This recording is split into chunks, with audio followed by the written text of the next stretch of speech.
आप सब दे नाल मेरी ज़िंदगी के सफ़र की जो कहानी है आप सब दे नाल शेयर करना चाहुंदा और उम्मीद करदा और उन्हां दिनां च एक मैं दुकान भी करदा सी करियाने की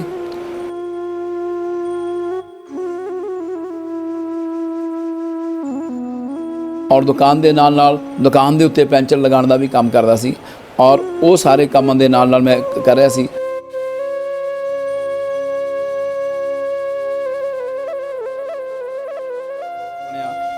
और एक दिन मैं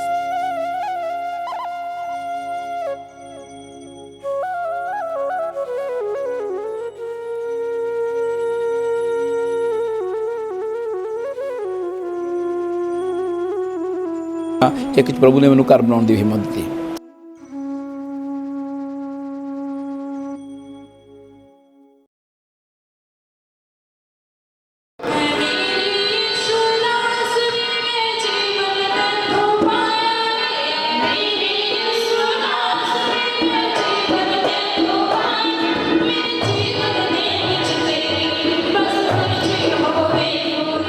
सारिਆਂ ਨੂੰ प्यार भरी जय मसीह दी।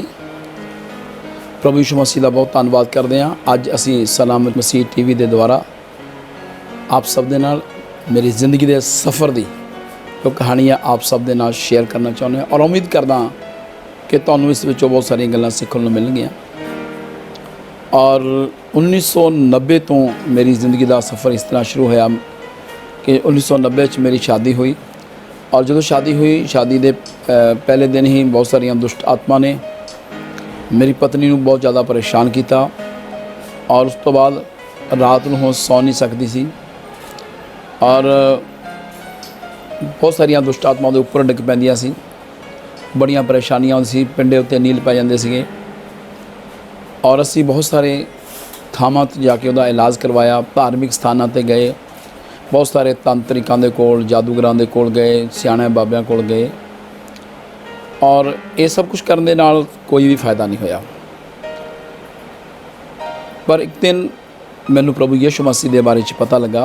मेरे पिंड च बहुत बड़ा सत्संग हो रहा सी जिहदे च लगभग 250 लोग जिहड़े सत्संग कर रहे थे और परमेश्वर के महान संत उस जगह पर आए हुए थे और मेरी जिंदगी का है पहला तजर्बा सी। मैनू उस संगत में आउण दा सदा दिता गया। मैं और मेरा साथी असीं सत्संग में गए और जदों जाके देखा वो मेरे लिए बिल्कुल अजीब सीगा। उस जगह पे कोई यीशु मसीह की तस्वीर नहीं सी, कोई धूफ बत्ती नहीं सी और स्टेज लगी हुई सी। प्रभु दे दास सादे कपड़िਆਂ ਦੇ ਵਿੱਚ प्रभु यीशु मसीह ਦੀਆਂ ਗੱਲਾਂ कर रहे ਸੀਗੇ, भजन गीत चल रहे ਸੀਗੇ, वो बहुत वधिया गा रहे ਸੀਗੇ और उस तो बाद बहुत सारे लोगों ने लगभग 10 लोगों ने अपनी जिंदगी की गवाही दसी और वो अलग अलग तरीके नाल दस रहे थे कि किस प्रकार परमेश्वर ने उन्होंने अलग अलग प्रकार दियाँ मुश्किलों चों बाहर कढ़िया। किसी ने यह भी दसिया कि मेरा कैंसर गायब किया प्रभु यीशु मसीह ने, कुछ लोगों ने दसिया सी नशा करने वाले सीगे, कुछ ने दसिया कि मैं बहुत गरीबी विच सी और अलग अलग प्रकार दियाँ परिस्थितियाँ सब लोगों ने दसियाँ और वो गल्लां सुन के मैनूं ये लगा कि सचमुच ये लोग सच बोल रहे हैं। और फिर उन्होंने उन्होंने गवाहियों तो बाद प्रभु यीशु मसीह का वचन भी शेयर किया। जो प्रभु यीशु मसीह का वचन शेयर किया वो सुन के मेरे जीवन दे विच एक हलचल हुई। मैनू पता लगा जेकर ये सब लोग सच बोलते हैं, गवाहियां दस रहे हैं, जेकर प्रभु यीशु मसीह इन्हां दी जिंदगी काम कर रहा है तो मेरे जीवन भी जरूर करेगा। क्योंकि मेरी पत्नी पिछले 5 साल उस तो 90 तो 95 आ गया सीगा। इन्हां 5 सालों असीं बहुत ज़्यादा इलाज करवाया, थोड़ा समा ठीक भी हो जाती सी लेकिन बाद वही हाल होंदा सी। इस दौरान असी काफ़ी गरीबी में चले गए, घर का बहुत ज़्यादा बुरा हाल हो गया और मेरी माँ जी सी वो पागलपन के दौरे उन्होंने पैंदे सी, कंधा नाल सिर मारदी हुंदी सी। मेरी पत्नी भी परेशान, साडे घर च रोटी बनाने वाला कोई नहीं सी, बहुत मुश्किल हो जाती सी।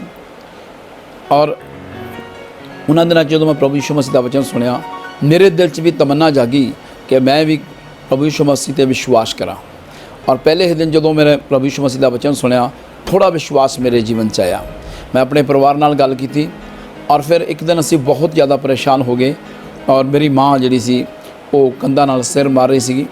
तद मेरे रिश्तेदार जिहड़े मेरे तो पहला मसीह विच आए सी उन्होंने कहा कि तुसी पास्टर नूं बुला के जे तुसी कहो तो असी पास्टर नूं बुलाने परमेश्वर के दासां नूं बुला के प्रार्थना करवा दिंदे आ, तुहाडे घर ठीक हो जाणगे।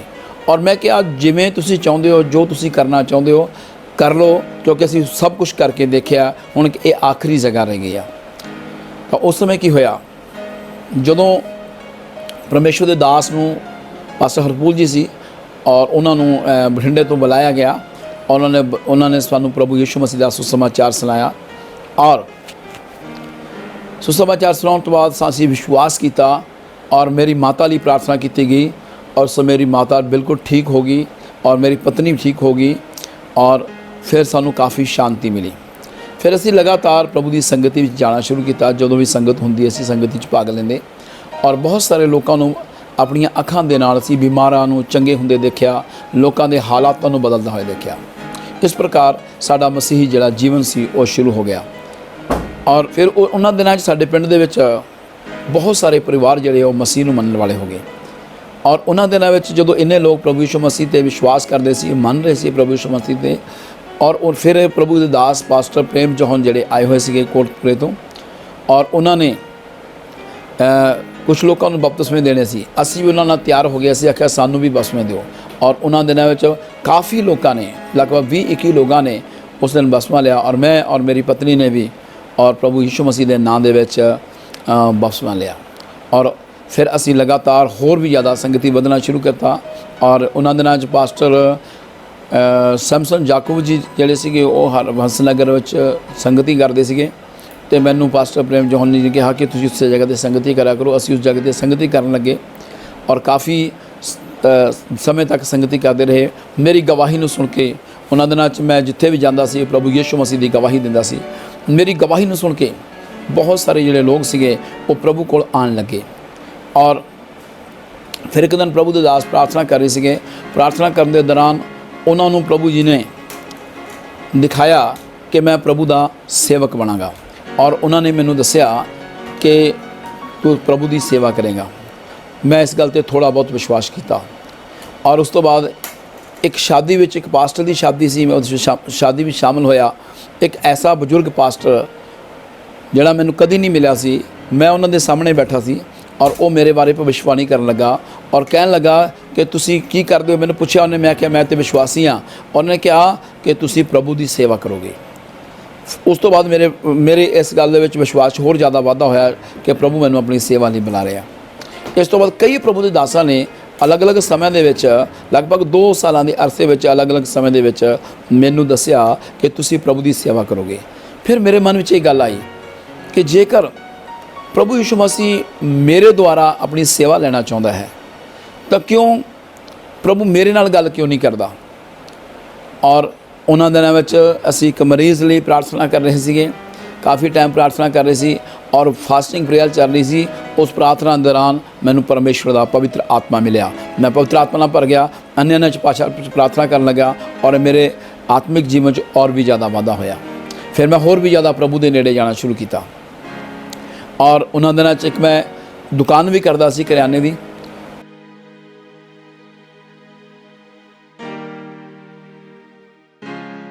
और दुकान के नाल दुकान के उत्ते पेंचर लगाने का भी काम करता सी और वो सारे कामों के नाल मैं कर रहा सी।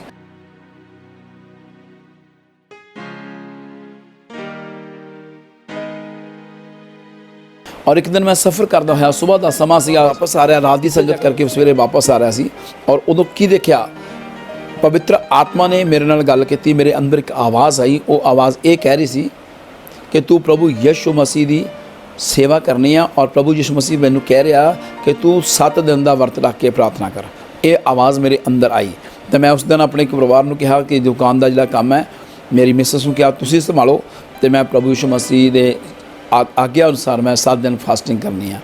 जो 7वां दिन सवेर का टाइम, सवेरे 4-4:15 बजे प्रभु यीशु मसीह आए और मेरे सिर उत्ते हथ रख के कहा, और वो आवाज़ इन्नी मधुर सी और वो जो हथ से वो इन्ना शीतल और ठंडा सीगा ते वो जिहा अनुभव मेरी जिंदगी कभी नहीं होया। ये पहला अनुभव सी। तो उस समय प्रभु यीशु मसीह ने कहा, हुण मैं तैनूं कह रहा कि तू मेरी सेवा करनी है। और उस गल नूं सुन के मैं बहुत आनंद होया और मैनूं पता लग्या कि जिन्ने प्रभु दे दासां ने मेरे बारे भविष्यवाणी की है वो बिल्कुल सच है, प्रभु यीशु मसीह कह रहे हैं। फिर मैं ਅਜੇ ਤੱਕ ਉਹ ਆਵਾਜ਼ ਤੇ ਸੁਣ ਲਈ, ਲੇਕਿਨ ਮੈਨੂੰ ਇਹ ਪਤਾ ਨਹੀਂ ਸੀ ਕਿ ਮੈਂ ਸੇਵਾ ਵਿੱਚ ਕਿਵੇਂ ਜਾਵਾਂਗਾ, ਕੀ ਕਰਨਾ ਹੈ, ਇਸ ਬਾਰੇ ਮੈਨੂੰ ਜ਼ਿਆਦਾ ਜਾਣਕਾਰੀ ਨਹੀਂ ਸੀ। ਔਰ ਉਹਨਾਂ ਦਿਨਾਂ 'ਚ ਪਾਸਟਰ ਅੰਕਲ ਫਕੀਰ ਚੰਦ ਬਠਿੰਡੇ ਤੋਂ, ਜੋ ਮੇਰੇ ਆਤਮਿਕ ਪਿਤਾ ਵੀ ਹੈਗੇ ਨੇ ਔਰ ਪਿਛਲੇ 20-21 ਸਾਲਾਂ ਤੋਂ 22 ਸਾਲਾਂ ਤੋਂ ਲਗਾਤਾਰ ਮੇਰੀ ਅਗਵਾਈ ਕਰ ਰਹੇ ਆ ਸੇਵਕਾਈ ਦੇ ਵਿੱਚ, ਉਹਨਾਂ ਦੇ ਕੋਲ ਇੱਕ ਟੀਮ ਆਈ ਸੀ ਆਪਰੇਸ਼ਨ ਅਗਾਪੇ ਦੀ। ਔਰ ਉਹ ਅਗਰ ਆਪਰੇਸ਼ਨ ਅਗਾਪੇ ਵਾਲੇ ਕਹਿ ਰਹੇ ਆ ਕਿ ਸਾਨੂੰ ਹਰ ਬਲਾਕ ਦੇ ਵਿੱਚ ਸੇਵਾ ਕਰਨ ਵਾਲੇ ਸੇਵਕ ਚਾਹੀਦੇ ਆ। ਅਤੇ ਮੇਰੇ ਦਰਸ਼ਨ ਦੇ ਬਾਰੇ ਪਰਮੇਸ਼ਵਰ ਦੇ ਦਾਸ ਨੂੰ ਪਤਾ ਸੀ। ਉਹਨਾਂ ਨੇ ਕਿਹਾ ਕਿ ਸਾਡੇ ਕੋਲ ਇੱਕ ਵਿਅਕਤੀ ਹੈਗਾ ਅਤੇ ਉਹਦੇ ਕੋਲ ਪਰਮੇਸ਼ਵਰ ਦੀ ਸੇਵਾ ਦਾ ਦਰਸ਼ਨ ਹੈ। ਉਹਨਾਂ ਨੇ ਮੈਨੂੰ ਅਤੇ ਮੇਰੇ ਨਾਲ ਇੱਕ ਮੇਰੇ ਰਿਸ਼ਤੇਦਾਰ ਸੀਗੇ ਭਾਈ ਜਸਵੰਤ ਜੀ, ਉਹਨਾਂ ਨੂੰ ਵੀ ਪਰਮੇਸ਼ਵਰ ਦਾ ਦਰਸ਼ਨ ਸੀ। ਉਹ ਸਾਨੂੰ ਦੋਨਾਂ ਨੂੰ ਆਪਰੇਸ਼ਨ ਅਗਾਪੇ ਲੁਧਿਆਣਾ 'ਚ ਭੇਜ ਦਿੱਤਾ ਗਿਆ। ਜਦੋਂ ਉੱਥੇ ਭੇਜਿਆ, ਡਾਕਟਰ ਐਕਸ ਅਬਰਾਮ ਉੱਥੋਂ ਦੇ ਡਾਇਰੈਕਟਰ ਨੇ, ਉਹਨਾਂ ਨੇ ਸਾਡੀ ਇੰਟਰਵਿਊ ਲੈਤੀ ਔਰ ਮੇਰੀ ਗੱਲਬਾਤ ਸੁਣੀ। ਪੁੱਛਿਆ ਕਿ ਤੁਸੀਂ ਪ੍ਰਭੂ ਦੀ ਸੇਵਾ ਕਿਉਂ ਕਰਨਾ ਚਾਹੁੰਦੇ ਹੋ। ਮੈਂ ਆਪਣੇ ਸਾਰੀ ਜੋ ਵੀ ਜਿੱਦਾਂ ਪ੍ਰਭੂ ਨੇ ਮੈਨੂੰ ਕਿਹਾ ਸੀ ਉਹਨਾਂ ਨੂੰ ਦੱਸਿਆ ਔਰ ਇਸ ਗੱਲ ਤੋਂ ਉਹਨਾਂ ਨੂੰ ਵਧੀਆ ਲੱਗਿਆ ਵੀ ਇਹ ਪ੍ਰਭੂ ਦੀ ਸੇਵਾ ਕਰ ਸਕਦਾ। ਵਾਪਸ ਆਇਆ ਉਹ ਇੰਟਰਵਿਊ ਤੋਂ ਬਾਅਦ, ਉਹਨਾਂ ਨੇ ਕਿਹਾ ਕਿ ਤੁਹਾਨੂੰ ਬਾਅਦ 'ਚ ਬੁਲਾਇਆ ਜਾਏਗਾ। ਔਰ ਫਿਰੋਜ਼ਪੁਰ ਤੋਂ ਇੱਕ ਪ੍ਰਭੂ ਦੇ ਦਾਸ ਪਾਸਟਰ ਹਾਵਲ ਹੈ, ਕਾਫੀ ਬਜ਼ੁਰਗ ਹੈ ਔਰ ਉਹਨਾਂ ਦਿਨਾਂ 'ਚ ਉਹ ਅਗਾਪੇ ਟੀਮ ਨਾਲ ਮਿਲ ਕੇ ਕੰਮ ਕਰਦੇ ਸੀ। ਉਹ ਸਾਡੇ ਕੋਆਰਡੀਨੇਟਰ ਸੀਗੇ ਔਰ ਉਹ ਆਏ, ਉਹ ਆ ਕੇ ਕਹਿਣ ਲੱਗੇ, ਮੈਂ ਪਿੰਡ ਵਿੱਚ ਦਿਹਾੜੀ 'ਤੇ ਗਿਆ ਹੋਇਆ ਸੀ, ਕੰਮ ਕਰਨ ਵਾਸਤੇ ਗਿਆ ਹੋਇਆ ਸੀਗਾ, ਕਿਉਂਕਿ ਮੇਰੀ ਦੁਕਾਨ ਦੀ ਹਾਲਤ ਜਿਹੜੀ ਕਾਫੀ ਕਮਜ਼ੋਰ ਹੋ ਗਈ ਸੀਗੀ। ਅਤੇ ਉਹ ਆ ਕੇ ਕਹਿਣ ਲੱਗੇ ਕਿ ਤੂੰ ਪ੍ਰਭੂ ਦੀ ਸੇਵਾ ਕਿਉਂ ਨਹੀਂ ਕਰਦਾ। ਇੱਕ ਡਾਂਟ ਮਾਰ ਕੇ ਆ ਕਿ ਤੈਨੂੰ ਪ੍ਰਭੂ ਨੇ ਦਿਹਾੜੀਆਂ ਕਰਨ ਲਈ ਬੁਲਾਇਆ ਹੈ, ਤੈਨੂੰ ਪਤਾ ਨਹੀਂ ਪ੍ਰਭੂ ਦਾ ਦਰਸ਼ਨ ਤੇਰੇ ਵਾਲੀ ਹੈ। ਮੈਂ ਉਹਨਾਂ ਨੂੰ ਕਿਹਾ ਜਿਵੇਂ ਤੁਸੀਂ ਕਹੋਗੇ ਉਵੇਂ ਮੈਂ ਕਰਾਂਗਾ। ਤੁਰੰਤ ਉਹਨਾਂ ਨੇ ਸਾਨੂੰ ਤਲਵੰਡੀ ਸਾਬੋ ਵਿੱਚ ਜਾਣ ਵਾਸਤੇ ਕਿਹਾ। ਉਹਨਾਂ 'ਚ ਪਾਸਟਰ ਸੁਸ਼ੀਲ ਬਠਿੰਡੇ ਖਰਾਣਾ ਤੋਂ, ਜੋ ਮੇਰੇ ਦੋਸਤ ਨੇ ਬਠਿੰਡੇ ਤੋਂ ਹੈ, ਔਰ ਉਹ ਖਰਾਣਾ ਜੀ ਮੇਰੇ ਨਾਲ ਆਏ। ਅਸੀਂ ਪੂਰੇ ਤਲਵੰਡੀ ਦੇ ਵਿੱਚ ਕਾਫੀ ਸਮਾਂ ਕਮਰਾ ਲੱਭਦੇ ਰਹੇ, ਘਰ ਲੱਭਦੇ ਰਹੇ। ਕਾਫੀ ਮਿਹਨਤ ਤੋਂ ਬਾਅਦ ਸਾਨੂੰ ਇੱਕ ਘਰ ਮਿਲ ਗਿਆ ਔਰ ਉਹ ਬਹੁਤ ਕਾਫੀ ਖੁੱਲ੍ਹਾ ਘਰ ਸੀਗਾ ਔਰ ਉਹ ਅਸੀਂ ਕਿਰਾਏ 'ਤੇ ਲੈ ਲਿਆ। ਫਿਰ ਮੈਂ ਔਰ ਪਾਸਟਰ ਜਸਵੰਤ ਮਿਲ ਕੇ ਅਸੀਂ ਉਸ ਜਗ੍ਹਾ 'ਤੇ ਫਾਸਟਿੰਗ ਪ੍ਰੇਅਰ ਕਰਨਾ ਸ਼ੁਰੂ ਕੀਤੀ। ਅਸੀਂ ਪ੍ਰਾਰਥਨਾ ਕਰਦੇ ਰਹੇ, ਫਾਸਟਿੰਗ ਪ੍ਰਾਰਥਨਾ ਕਰਦੇ ਰਹੇ ਔਰ ਉਸ ਤੋਂ ਬਾਅਦ ਪਰਮੇਸ਼ਵਰ ਨੇ ਕੰਮ ਕਰਨਾ ਸ਼ੁਰੂ ਕੀਤਾ। ਕਾਫੀ ਲੋਕ ਜਿਹੜੇ ਆ ਉਹ ਸੰਗਤੀ ਵਿੱਚ ਆਉਣਾ ਸ਼ੁਰੂ ਹੋ ਗਏ। ਪਹਿਲੇ ਵਾਰ ਜੋ ਇੱਕ ਮਰੀਜ਼ ਸਾਡੇ ਕੋਲ ਆਇਆ ਔਰ ਉਹ ਗਲੇ ਦੇ ਕੈਂਸਰ ਦਾ ਮਰੀਜ਼ ਸੀਗਾ ਔਰ ਉਹਦੇ ਖਾਧਾ ਪੀਤਾ ਕੁਛ ਲੰਘਦਾ ਨਹੀਂ ਸੀਗਾ, ਅਤੇ ਉਹ ਬਜ਼ੁਰਗ ਮਾਤਾ ਸੀਗੀ ਅਤੇ ਅਸੀਂ ਉਹਨੂੰ ਆਪਣੇ ਪ੍ਰਾਰਥਨਾ ਵਿੱਚ ਆਉਣ ਵਾਸਤੇ ਕਿਹਾ। ਜਦੋਂ ਉਹ ਮਾਤਾ ਆਈ ਔਰ ਉਹ ਪ੍ਰਾਰਥਨਾ ਸੁਣ ਕੇ ਚਲੀ ਗਈ ਔਰ ਉਹ ਮਾਤਾ ਜੀ ਦੀ 3 ਦਿਨਾਂ ਤੋਂ ਕੁਛ ਖਾ ਪੀ ਨਹੀਂ ਰਹੀ ਸੀ, ਜਾਨਸਰ 1.5 ਰੋਟੀ ਖਾ ਗਈ। ਇਸ ਤਰੀਕੇ ਨਾਲ ਉਹ ਪਰਮੇਸ਼ਵਰ ਨੇ ਉਹਨੂੰ ਠੀਕ ਕੀਤਾ। ਉਸ ਮਾਤਾ ਨੇ ਕਾਫੀ ਲੋਕਾਂ ਨੂੰ ਜਾ ਕੇ ਗਵਾਹੀ ਦਿੱਤੀ ਕਿ ਇੱਥੇ ਪ੍ਰਭੂ ਦੇ ਦਾਸ ਆਏ ਹੋਏ ਆ, ਜਿਹੜੇ ਪ੍ਰਾਰਥਨਾ ਕਰਦੇ ਆ ਲੋਕ ਠੀਕ ਹੁੰਦੇ ਆ। ਇਸ ਤਰ੍ਹਾਂ ਸਾਡੀ ਸੇਵਾ ਸ਼ੁਰੂ ਹੋ ਗਈ ਔਰ ਲੋਕ ਸਾਡੇ ਕੋਲ ਆਉਣਾ ਸ਼ੁਰੂ ਹੋ ਗਏ ਔਰ ਉਹ 1 ਜੂਨ 1998 ਤੋਂ ਲੈ ਕੇ ਲਗਾਤਾਰ ਮੈਂ ਤਲਵੰਡੀ ਸਾਬੋ 'ਚ, ਅੱਜ ਮੈਨੂੰ ਤਕਰੀਬਨ 22 ਸਾਲ ਤੋਂ ਉੱਪਰ ਹੋ ਗਏ ਆ, ਇਸ ਤਲਵੰਡੀ ਸਾਬੋ 'ਚ ਪ੍ਰਭੂ ਦੀ ਸੇਵਾ ਕਰ ਰਹੇ ਹਾਂ। ਔਰ 2006 ਦੇ ਐਂਡ ਤੱਕ ਮੈਂ ਅਗਾਪੇ ਨਾਲ ਮਿਲ ਕੇ ਕੰਮ ਕਰ ਰਿਹਾ, ਅਗਾਪੇ ਮਿਸ਼ਨ ਨਾਲ ਮਿਲ ਕੇ ਕੰਮ ਕਰ ਰਿਹਾ ਸੀਗਾ। ਔਰ 2007 ਵਿੱਚ ਮੈਂ ਇੱਕ ਵਾਰ ਫਿਰ 10 ਦਿਨਾਂ ਦਾ ਵਰਤ ਰੱਖਿਆ। ਜਨਵਰੀ 2007 ਤੋਂ ਲੈ ਕੇ ਮੈਂ ਇੰਡੀਪੈਂਡੈਂਟ ਸੇਵਾ ਕਰਨੀ ਸ਼ੁਰੂ ਕੀਤੀ ਔਰ ਉਹਨਾਂ ਦਿਨਾਂ ਵਿੱਚ ਪ੍ਰਭੂ ਨੇ ਮੇਰੇ ਅੰਦਰ ਦਰਸ਼ਨ ਪਾਇਆ ਕਿ ਮੈਂ ਕੁਝ ਸੇਵਕਾਂ ਨੂੰ ਤਿਆਰ ਕਰਾਂ, ਚੇਲਿਆਂ ਬਣਾਵਾਂ। ਇਸ ਤਰੀਕੇ ਨਾਲ ਅਸੀਂ ਪ੍ਰਾਰਥਨਾ ਕਰਨੀ ਸ਼ੁਰੂ ਕੀਤੀ ਔਰ ਉਦੋਂ ਤੋਂ ਲੈ ਕੇ ਲਗਾਤਾਰ ਅਸੀਂ ਪ੍ਰਾਰਥਨਾ ਕਰਦੇ ਆ ਰਹੇ ਹਾਂ ਔਰ ਪਰਮੇਸ਼ਵਰ ਨੇ ਮੈਨੂੰ ਲਗਭਗ 20 ਸੇਵਕ ਦਿੱਤੇ ਆ। ਇਸ ਸਮੇਂ ਜਿਹੜੇ ਸਾਡੀ ਸੇਵਕਾਈ ਆ ਉਹ ਰਾਜਸਥਾਨ, ਪੰਜਾਬ, ਹਰਿਆਣਾ ਦੇ ਕਈ ਹਿੱਸਿਆਂ ਵਿੱਚ ਹੈ, ਜੋ ਅਸੀਂ ਮਿਲ ਕੇ ਪ੍ਰਭੂ ਦੀ ਸੇਵਾ ਨੂੰ ਅੱਗੇ ਵਧਾ ਰਹੇ ਹਾਂ ਔਰ ਪ੍ਰਭੂ ਦਾ ਕੰਮ ਕਰ ਰਹੇ ਹਾਂ। ਔਰ ਮੈਂ ਦੱਸਣਾ ਚਾਹੁੰਦਾ ਕਿ ਬੜੀ ਮੁਸ਼ਕਲ ਸੀ, ਬੜੀ ਦਿੱਕਤ ਦਾ ਸਮਾਂ ਸੀ, ਗਰਮੀ ਦਾ ਮਹੀਨਾ ਸੀ। ਇੱਕ ਸਾਈਕਲ ਦੇ ਉੱਤੇ ਅਸੀਂ ਅਲੱਗ-ਅਲੱਗ ਥਾਵਾਂ 'ਤੇ ਜਾ ਕੇ ਪ੍ਰਭੂ ਦਾ ਸੁਸਮਾਚਾਰ ਪ੍ਰਚਾਰ ਕੀਤਾ।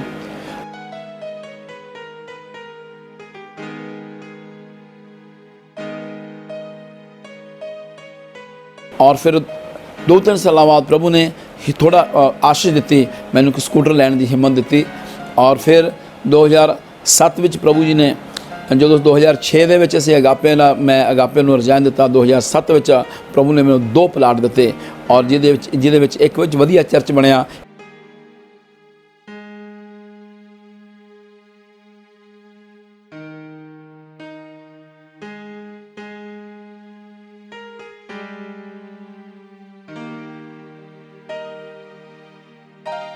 ਇੱਕ ਪ੍ਰਭੂ ਨੇ ਮੈਨੂੰ ਘਰ ਬਣਾਉਣ ਦੀ ਹਿੰਮਤ ਦਿੱਤੀ।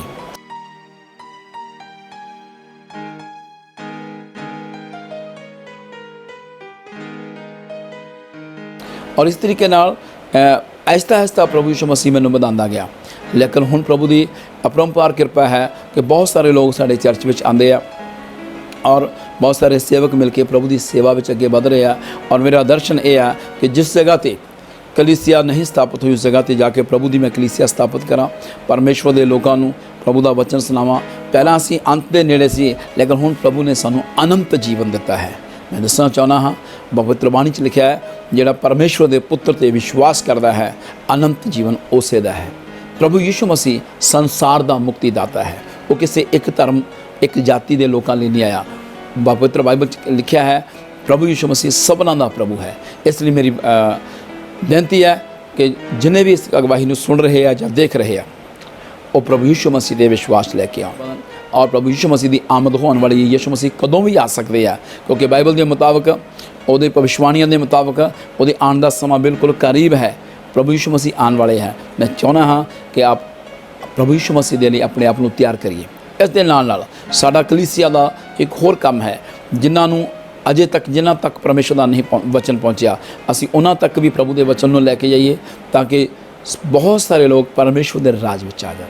और पिता परमेश्वर जिहड़ा सारिਆਂ ਨੂੰ आशीष देना चाहता। आइए आप एक प्रार्थना करांगे, अखां बंद करते हैं, अपने हत्थों में जोड़ांगे।